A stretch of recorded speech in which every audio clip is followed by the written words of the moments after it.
My mother-in-law sneered, "He's not good for you." She bribed my wife with $150,000. I found their secret divorce plan. Then a letter from Miami arrived. "My name's James Carter, and I thought I had the perfect life in Seattle, Washington. My wife Emily and I have been married for 8 years, and our 7-year-old son Ethan is the light of our world. We live in a cozy suburban house in Ballard, with a backyard perfect for Sunday barbecues. Picture this: burgers sizzling on the grill, Ethan running through the sprinkler, and neighbors stopping by for a cold beer. We'd take family trips to Lake Tahoe, where Emily and I would sip coffee on the porch while Ethan hunted for pine cones. It felt like the American dream, complete with a white picket fence. Emily and I met in college, at the University of Washington. She was my first love, my everything. Her blonde hair and bright smile hooked me from day one. She'd only dated a couple of guys before me, and we built a life together that felt unshakable. But there was one dark cloud: her mother, Susan. Susan never liked me, not because of who I am, but because of where I'm from. My parents are Lebanese immigrants, and I was born in Portland. But to Susan, I'm that Middle Eastern guy. She'd toss out snide comments like calling my mom's tabbouleh weird salad, or joking I'd make Emily wear a headscarf someday. Her cackle after those remarks still makes my skin crawl. I brushed it off, told myself it didn't matter. Emily stood up for me at first, but after years of Susan's jabs, we both got tired of fighting her. I figured I was married to Emily, not her family, so I let it slide. Ethan deserved to know his mom's side, right? So we kept Susan in our lives, invited her to holidays, even let her babysit sometimes. I thought we could handle her. Looking back, that was my first mistake. Susan wasn't just a nagging in-law. She was a storm waiting to tear our family apart, and I had no idea how far she'd go. Last summer, Emily and I decided to host a barbecue at our Ballard home to bring her family closer. Ethan was growing fast, and I wanted him to bond with his grandparents and uncle. The sun was out, the grill was hot, and I was flipping burgers like a pro. Emily's dad, Robert, a quiet guy with a warm handshake, gave me a nod of approval as he grabbed a beer. Her brother, Mark, showed up with a new Bluetooth speaker, blasting classic rock. It felt good, like we were finally blending our worlds. Then Susan arrived, her perfume hitting me before her voice did. "Hope you've got some normal food, James," she said, smirking, her eyes scanning my kebabs like they were radioactive. I forced a laugh, my jaw tight, and offered her a plate. Everyone was having fun. Ethan was chasing Mark around the yard, and Robert was telling stories about his old fishing trips. But halfway through, I noticed Susan pull Emily into the kitchen. They were gone for nearly an hour. I caught glimpses through the window, Susan's hands waving, Emily's head down, nodding. My gut twisted, but I told myself it was just Susan being Susan, probably complaining about my cooking or my foreign traditions. When they came back, Emily's smile was gone. She barely looked at me, busying herself with cleaning plates that didn't need cleaning. I asked if she was okay, and she mumbled, "Just tired," before walking away to check on Ethan. The rest of the barbecue went fine, or so I thought. Robert gave me a hearty pat on the back, and Mark promised to come over for the Seahawks game next week. Susan, though, left with a parting shot. "Don't wait too long to fix things, Emily," she said, her voice dripping with fake concern. I brushed it off, figuring it was her usual drama. But that night, as we cleaned up, Emily was different. She didn't laugh at my dumb jokes, didn't touch my arm like she usually did. When I asked what Susan said in the kitchen, she snapped, "Nothing, James, drop it." Her tone was ice cold, like I was a stranger. I stood there, sponge in hand, feeling the ground shift under me. The next day, Emily was still off. She spent most of the morning on her phone,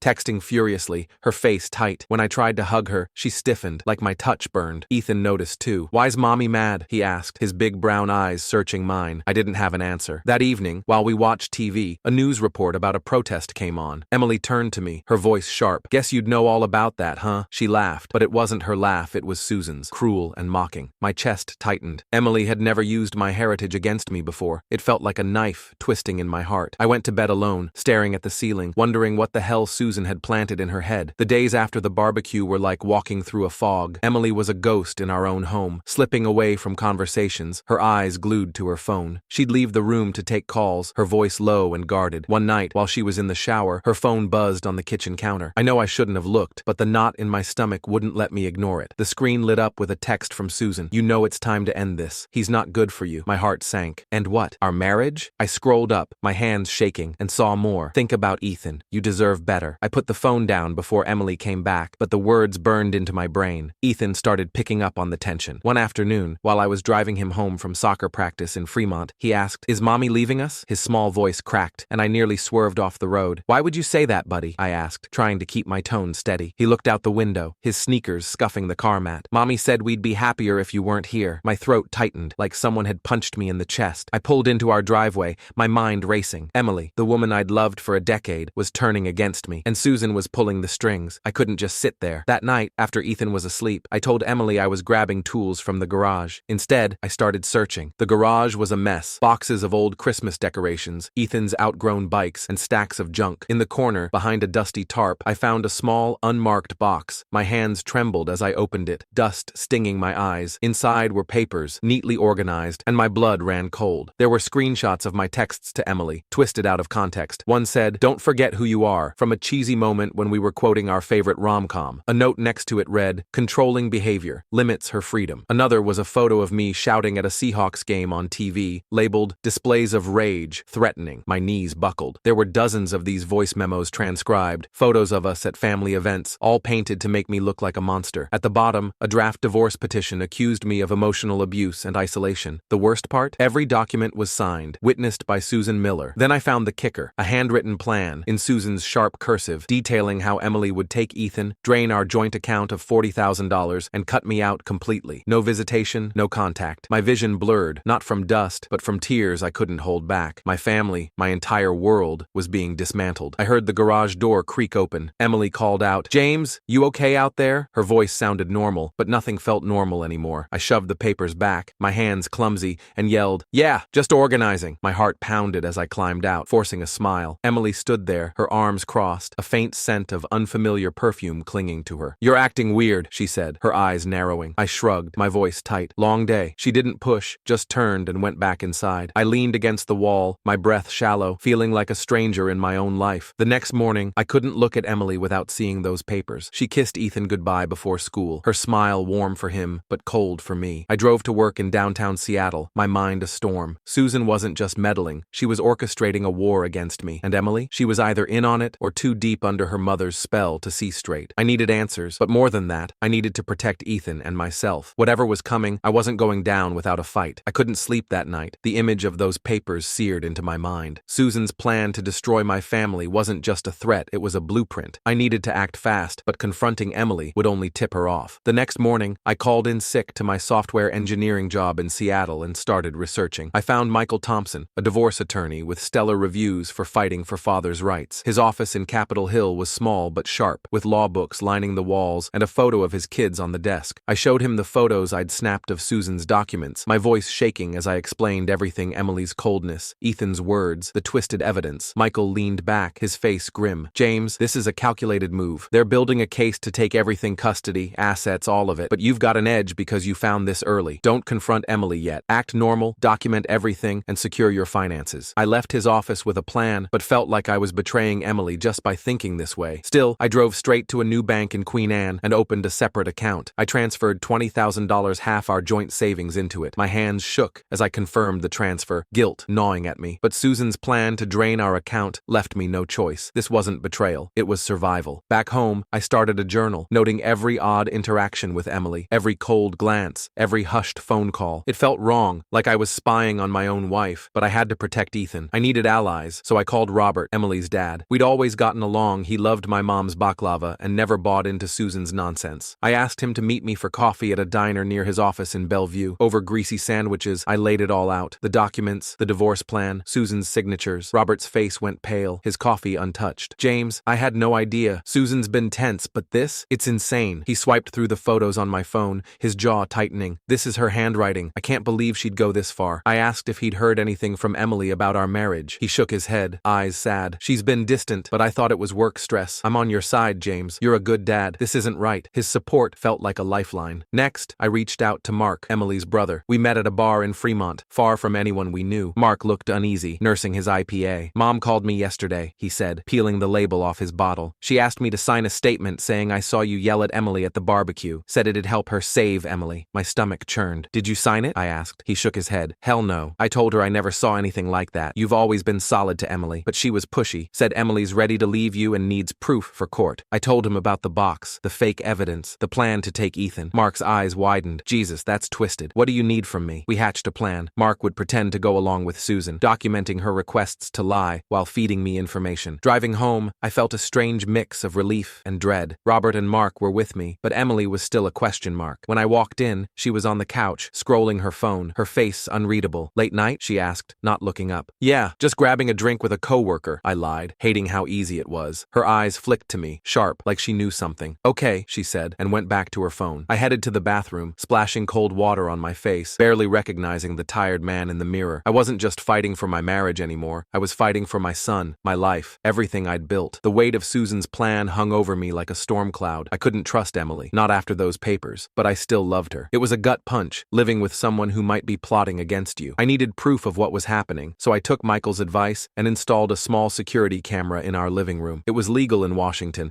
as long as it only recorded common areas. I hid it behind a bookshelf, feeling like a spy in my own home. 2 days later, while I was at work, the camera caught something that broke my heart all over again. I played the footage that night, after Emily and Ethan were asleep. Susan was in our living room, her voice sharp as she paced. "You need to stick to the plan, Emily," she said, her hands slicing the air. "He's not good for you or Ethan. You've seen how he controls you." Emily sat on the couch, her shoulders slumped, looking torn. "Mom, I don't know. James has never hurt me. This feels wrong." My chest tightened. She sounded unsure, but she was still listening. Susan leaned in, her voice low and venomous. "Don't be weak. Think about Ethan's future. I've got everything ready, documents, witnesses. You just need to say he's abusive." Emily's eyes dropped to the floor, and she nodded faintly. I paused the video, my hands shaking. My wife, the woman I'd built a life with, was being coached to lie about me. The next day, a thick envelope arrived at our house. Emily was pale as she handed it to me, her hands trembling. "It's from Mom," she said, barely meeting my eyes. Inside was a trust fund document for Ethan's college, worth $150,000. I skimmed it, my stomach churning. The fine print was clear. The money was only accessible if Ethan lived primarily with Emily or her parents. If we stayed married or shared custody, the funds would go to charity. A letter from Susan was tucked inside, her elegant handwriting dripping with fake concern. "I only want what's best for Ethan," it read, followed by a jab about my unstable influence. She was using our son's future as a weapon. I looked at Emily, searching for a sign she was done with this. "What do you think about this?" I asked, my voice steady despite the rage inside. She bit her lip, tears welling up. "I don't know, James. It's a lot of money for Ethan." My heart sank. She was wavering. I wanted to scream, to shake her and ask how she could even consider this, but Michael's words echoed. "Don't confront her." So I nodded, said, "We'll figure it out," and walked away, my fists clenched. That night, Emily came to me, her face raw with guilt. We sat at the kitchen table, the house quiet except for the hum of the fridge. "I need to tell you something," she said, her voice breaking. "Mom's been lying to me. She introduced me to her friend, Linda, who told me this awful story about her daughter's abusive husband from Syria, how he seemed perfect, but turned controlling, violent. Mom said that could be you someday." I stared at her, my anger mixing with hurt. "And you believed her?" Emily shook her head, tears falling. "Not really, but she kept pushing, saying I was naive, that I was risking Ethan's safety. Then Mark found out Linda doesn't even have a daughter. Mom paid her to make it up, to scare me into leaving you." I felt like the air had been sucked out of the room. Susan had hired an actress to manipulate Emily, to plant lies so vile they'd tear us apart. "Why didn't you tell me sooner?" I asked, my voice hoarse. Emily covered her face. "I was ashamed. I let her get in my head, James. I almost believed her." She reached for my hand, but I pulled back, not ready to forgive. "I'm trying to fix this," she whispered. "I told Dad everything. He's furious with Mom." I nodded, my mind spinning. Robert's support was a relief, but Emily's betrayal, her willingness to doubt me, cut deep. The next morning, I sent the video footage to Michael. He called me immediately. "This is gold, James. It shows Susan coaching Emily to fabricate abuse claims. Combined with the documents and Mark's testimony, we've got a strong case." I felt a flicker of hope, but it was drowned out by fear. Susan wasn't done. If she'd go this far, fake stories, fake evidence, bribing my wife with Ethan's future, what was next? I looked at Emily across the breakfast table, laughing with Ethan over pancakes. Could I trust her again? Or was she still Susan's pawn? Susan's schemes didn't stop with lies and money. She crossed a line I never thought possible. One Tuesday, I got a call from Ethan's school principal in Ballard while I was at my desk in Seattle. "Mr. Carter, we had an incident. Your mother-in-law, Susan, tried to pick Ethan up without permission." My blood froze. "Is he okay?" I asked, my voice tight. "He's fine," the principal said. "We followed protocol, refused to release him. Susan got upset, caused a scene, and we had to escort her out. I called Emily, and we both rushed to the school. Ethan was in the office, clutching his backpack, confused. "Grandma said we were going to Disneyland," he mumbled. Emily knelt down, her face pale. "No trips, buddy. You did the right thing staying with your teacher." Driving home, Emily's hands shook. "She tried to take our son, James. This has to stop." That night, we met with Michael. He didn't hesitate. "File for a restraining order," he said. "Susan's actions are escalating fake evidence. Now this. You've got the video, the documents, Mark's testimony. It's enough." We filed the next day, requesting Susan stay away from our home, Ethan's school, and our workplaces. The temporary order was granted within hours. A hearing was set for 2 weeks later. Michael warned us, "Susan will fight dirty. Expect her to throw those abuse claims at you again, but we've got the evidence to shut her down." Those 2 weeks were hell. Emily was a wreck, torn between protecting Ethan and the pain of turning against her own mother. Susan didn't stay quiet. She called relatives, spinning tales that I was manipulating Emily, turning her against her family. Most didn't buy it, especially after Mark shared the truth. truth, but a few cousins sided with Susan, sending Emily nasty texts. We updated Ethan's school with the restraining order details and added a security system at home. I barely slept, checking the cameras every night, half expecting Susan to show up. The hearing day arrived. We dropped Ethan off with my brother Sam, who took him to the Seattle aquarium to keep him distracted. In the courthouse, Emily squeezed my hand. "We're in this together," she whispered. Susan sat across the room with her lawyer, a slick woman in a tailored suit, glaring at us like we were the enemy. The hearing was brutal. Susan's lawyer painted me as a controlling, dangerous man, leaning hard into stereotypes about my Lebanese roots. They called me unstable, claimed I'd isolated Emily, even hinted I was a threat to Ethan. My stomach churned, but I kept my face blank. Then Michael took the floor. He presented the video of Susan coaching Emily to lie, the fake documents with Susan's signatures, and bank records showing she'd siphoned $30,000 from Robert's accounts to fund her scheme. He played the school's report of Susan's unauthorized pickup attempt. The judge, a stern woman named Judge Harper, listened intently, her face unreadable. When Susan tried to interrupt, Judge Harper shut her down with a single look. "Mrs. Miller," she said, her voice like steel, "the evidence shows a clear pattern of deception and manipulation, driven by prejudice. Your attempt to remove your grandson without permission is alarming." She granted the restraining order for 1 year, barring Susan from coming within 500 feet of us, our home, or Ethan's school. "Any violation will have serious consequences," she warned. Turning to us, she added, "Mr. and Mrs. Carter, I recommend counseling to heal from this." We left the courthouse, my legs shaky, but my heart lighter. The order was a shield, but the need for it hurt. Emily's eyes were red, her voice soft. "I never thought it'd come to this." I nodded, pulling her close. "We did what we had to." For the first time in months, I felt like we were on the same side. With Susan legally out of our lives, the air in our Ballard home felt lighter, but the scars remained. Emily and I signed up for couples therapy with Dr. Laura Bennett, a counselor in Seattle recommended by Michael. Our first session was raw. I poured out my hurt, how Emily's doubt in me, her willingness to let Susan twist our love, felt like a knife. Emily cried, admitting she'd felt lost, caught between her mother's lies and her own fears. "I was scared I didn't fit into your world, James," she said, her voice shaky. "Your family's so tight-knit, with all the Lebanese traditions. I felt like an outsider sometimes, and Mom used that." I was stunned. She'd never told me. Dr. Bennett helped us see it. I'd missed Emily's insecurities, and she'd bottled them up, letting Susan exploit the gap. Slowly, we started rebuilding. Emily moved back into our bedroom, though we kept things gentle, like we were handling something fragile. We laughed more, cooked together, took Ethan to Pike Place Market to watch the fish fly. One night, Emily opened up about Susan's manipulation, how it preyed on her fear of losing her American identity. "I was wrong to doubt you," she said, her eyes wet. "I almost lost everything." I held her hand, not fully trusting yet, but wanting to. Therapy wasn't a magic fix, but it gave us tools: honesty, listening, patience. Robert became our rock. He filed for divorce from Susan, unable to forgive her deceit. He started coming over for Sunday dinners, bringing Ethan's favorite apple pie from a Bellevue bakery. One evening, he pulled me aside. "Your family, James. I'm sorry I didn't see what Susan was doing sooner." His words hit hard, a reminder that not everyone saw me through Susan's warped lens. Mark, too, stepped up, becoming my golf buddy at a course near Redmond. Emily's sister, Sarah, moved back from Portland, doting on Ethan and decorating his room with glow-in-the-dark stars. Their support stitched our family back together, piece by piece. 6 months after the hearing, Emily and I renewed our vows in our backyard. It was simple, just close friends, Robert, Mark, and Sarah, with Ethan stealing the show in a tiny suit. My brother Sam grilled kebabs, and Sarah strung fairy lights across the patio. During the ceremony, Emily surprised me, reciting a vow in broken Arabic she'd practiced with my mom. "I choose you, always," she said, her accent clumsy, but her heart clear. I choked up, the weight of our journey hitting me. We weren't the carefree kids we used to be, but we were stronger, battle-tested. That night, as we cleaned up, Emily hugged me, her head against my chest. "We made it," she whispered. I nodded, kissing her forehead. Trust wasn't fully back, but we were building something new, something honest. Ethan ran by, giggling, chasing fireflies. For the first time in a year, I felt like we were home. Susan moved to Miami after her divorce from Robert, joining a group for estranged parents, still refusing to see her own faults. We renewed the restraining order, just to be safe, though she never tried to contact us. Sometimes, I caught Emily staring out the window on Mother's Day, her eyes distant, missing the mom she thought she had. Ethan asked about Grandma Susan once or twice, but those moments faded as he grew, happy with Robert, Mark, and Sarah filling the gap. Our family found a new rhythm. Robert taught Ethan to fish at Lake Washington, Mark took him to Mariners games, and Sarah became his go-to for bedtime stories. Emily and I aren't perfect. Trust is a work in progress, but we talk now, really talk. I learned love isn't just feelings, it's choosing each other through the mess. Susan's schemes could have broken us, but we fought for our family, for Ethan. Looking at him now, laughing in our backyard, I know it was worth it. We're not just surviving, we're building something stronger.